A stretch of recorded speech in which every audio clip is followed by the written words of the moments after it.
तमसा नदी। अयोध्या से 20 किलोमीटर दूर है तमसा नदी। यहाँ पर श्री राम ने नाव से नदी पार की थी। श्रृंगवेरपुर तीर्थ। प्रयागराज से 20 से 22 किलोमीटर दूर श्री राम श्रृंगवेरपुर पहुंचे, जो निषादराज गुह का राज्य था। यहीं पर गंगा के तट पर उन्होंने केवट से गंगा पार करने को कहा था। श्रृंगवेरपुर को वर्तमान में सिंगरौर कहा जाता है। कुरई गांव। सिंगरौर में गंगा पार कर भगवान श्री राम कुरई में रुके थे। प्रयाग। कुरई से आगे चलकर श्री राम अपने भाई लक्ष्मण और पत्नी सहित प्रयाग पहुंचे थे। कुछ साल पहले तक प्रयाग को इलाहाबाद कहा जाता था। चित्रकूट। प्रभु श्री राम ने प्रयाग संगम के समीप यमुना नदी को पार किया और फिर पहुंच गए चित्रकूट। चित्रकूट वह स्थान है जहां श्री राम को मनाने के लिए भरत अपनी सेना के साथ पहुंचे थे, क्योंकि राजा दशरथ का देहांत हो चुका था। भरत ने यहाँ से श्री राम की चरण पादुका ले जाकर उनकी चरण पादुका रखकर राज्य किया था। सतना। चित्रकूट के पास ही सतना यानी मध्य प्रदेश में स्थित अत्रि ऋषि का आश्रम था।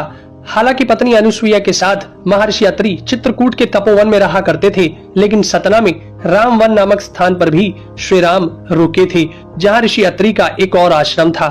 दंडकारण्य। चित्रकूट से निकलकर श्री राम घने वन में पहुंच गए। असल में यही था उनका वनवास। इस वन को उस काल में दंडकारण्य कहा जाता था। मध्य प्रदेश, छत्तीसगढ़ और महाराष्ट्र के कुछ क्षेत्रों को मिलाकर दंडकारण्य था। दंडकारण्य में छत्तीसगढ़, उड़ीसा, तेलंगाना एवं आंध्र प्रदेश राज्यों के अधिकतर हिस्से शामिल थे। दरअसल उड़ीसा की महानदी के इस पास से गोदावरी तक दंडकारण्य का क्षेत्र फैला हुआ था। इसी दंडकारण्य का ही हिस्सा है तेलंगाना का एक शहर भद्राचलम। गोदावरी नदी के तट पर बसा यह शहर सीता रामचंद्र मंदिर के लिए प्रसिद्ध है। यह मंदिर भद्रगिरी पर्वत पर है। श्री राम ने अपने वनवास के दौरान कुछ दिन इस भद्रगिरी पर्वत पर ही बिताए थे। स्थानीय मान्यता के मुताबिक दंडकारण्य के आकाश में ही रावण और जटायु का युद्ध हुआ था और जटायु के कुछ अंग दंडकारण्य में आकर गिरे थे। दुनिया भर में सिर्फ यहीं पर जटायु का एकमात्र मंदिर है।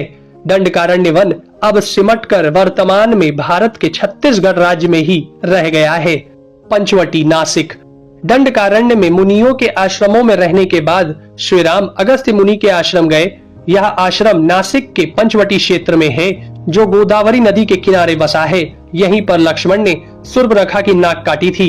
श्री राम ने खरवादूषण के साथ युद्ध किया था। गिद्धराज जटायु से श्री राम की मैत्री भी यहीं हुई थी। वाल्मीकि रामायण अरण्य कांड में पंचवटी का मनोहर वर्णन मिलता है। सर्वतीर्थ। नासिक क्षेत्र में ही सूर्पनखा की नाक कटी तथा मारीच और खरवादूषण के वध के बाद ही रावण ने सीता का हरण किया और जटायु का भी वध किया था, जिसकी स्मृति नासिक से 56 किलोमीटर दूर ताकेड़ गांव में सर्वतीर्थ नामक स्थान पर आज भी संरक्षित है। जटायु की मृत्यु सर्वतीर्थ नाम के स्थान पर हुई, जो नासिक जिले से इगतपुरी तहसील के ताकेड़ गांव में मौजूद है। इस स्थान को सर्वतीर्थ इसलिए कहा गया क्योंकि यहीं पर मरणासन्न जटायु ने सीता माता के बारे में बताया। राम जी ने यहाँ जटायु का अंतिम संस्कार करके पिता और जटायु का श्राद्ध तर्पण किया था। पर्णशाला। पर्णशाला तेलंगाना के खम्माम जिले के भद्राचलम में स्थित है। यह रामालय से लगभग 1 घंटे की दूरी पर स्थित है। पर्णशाला को पंचशाला या पंचशाला भी कहते हैं। पर्णशाला गोदावरी नदी के तट पर स्थित है। यही वह स्थान है जहां से सीता जी का हरण हुआ था। हालांकि कुछ मानते हैं कि इस स्थान पर रावण ने अपना विमान उतारा था। इस स्थल से ही रावण ने सीता को पुष्पक विमान में बिठाया था, यानी सीता जी ने धरती यहाँ छोड़ी थी। इसी से वास्तविक हरण का स्थल यह माना जाता है। यहाँ पर राम सीता का प्राचीन मंदिर है। तुंगभद्रा। सर्वतीर्थ और पर्णशाला के बाद श्री राम लक्ष्मण सीता जी की खोज में तुंगभद्रा तथा कावेरी नदियों के क्षेत्र में पहुंच गए। तुंगभद्रा एवं कावेरी नदी क्षेत्रों के अनेक स्थलों पर वे सीता जी की खोज में गए। शबरी का आश्रम। श्री राम और लक्ष्मण सीता की खोज में तुंगभद्रा और कावेरी नदी को पार करते हुए चल दिए। जटायु और कबंध से मिलने के पश्चात वे ऋषिमुख पर्वत पहुंचे। रास्ते में वे पंपा नदी के पास शबरी आश्रम भी गए, जो आज केरल में स्थित है। पंपा तुंगभद्रा नदी का पुराना नाम है। इसी नदी के किनारे पर हम्पी बसा हुआ है। रामायण में हम्पी का उल्लेख वानर राज्य किष्किंधा की राजधानी के तौर पर किया गया है। केरल का प्रसिद्ध शबरीमलय मंदिर तीर्थ इसी नदी के तट पर स्थित है। ऋषिमुख पर्वत। मलय पर्वत और चंदन वनों को पार करते हुए वे ऋष्यमुख पर्वत की ओर बढ़े। यहाँ श्री राम ने हनुमान और सुग्रीव से भेंट की, सीता जी के आभूषणों को देखा और बाली का वध किया। ऋष्यमुख पर्वत वाल्मीकि रामायण में वर्णित वानरों की राजधानी किष्किंधा के निकट स्थित था।